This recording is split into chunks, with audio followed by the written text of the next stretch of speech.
নমস্কার। নমস্কার। আপনারা কোথা থেকে আসছেন স্যার? আমরা জলপাইগুড়ি টাউন থেকে আসছি।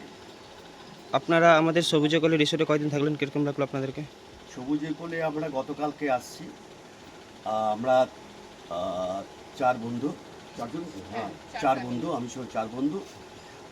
ওদের ওয়াইফকে নিয়ে এখানে এসেছি। খুব ভালো লাগলো। সবুজের কোলে রিসোর্টটা সত্যি সবুজের পরিপূর্ণ চারদিক। তবে ওয়েদারটা ঠিক অনুকূল না, যথেষ্ট গরম। এটা ছাড়া সব দিক থেকেই ভালো। এখানকার ঘর, এখানকার পরিষেবা, আর খাওয়া দাওয়া, রান্না সব কিছুই ভালো। আমরা আজকে বেরিয়ে যাচ্ছি। আমরা আবার আসবো শীতকালে। ওয়েদারটা ভালো হলে আমরা নিশ্চয়ই আসবো আবার। নাহলে আমরা আসতেই পারতাম না।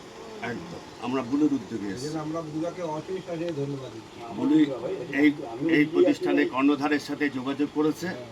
যোগাযোগ করে কথাবার্তা বলার পর আমরা সবাই এখানে একত্রিত হয়েছি। এটা আমাদের একটা গেট টুগেদার ইচ্ছা ছিল, সেটা এখানে আমাদের পরিপূর্ণ হলো। ম্যাম আপনারা কিছু বলেন? না, আমাদের সবারই খুব ভালো লাগছে। সবাইকে ভালো লাগছে? ভালো লাগছে, সবাই মিলে আড্ডা দেওয়া, আড্ডার জায়গাটা খুব সুন্দর। আমরা এখানে বসে খুব আড্ডা দিয়েছি, খুব ভালো লাগছে। স্যার আপনারা? বলো তোমরা। ভালো ওভারঅল ভালো। ওয়েদারটা আমাদের খালি একটু ব্যাগরবাই করেছে, আদারওয়াইজ ভেরি গুড। ঠিক আছে, thank you sir, thank you ma'am. Thank you.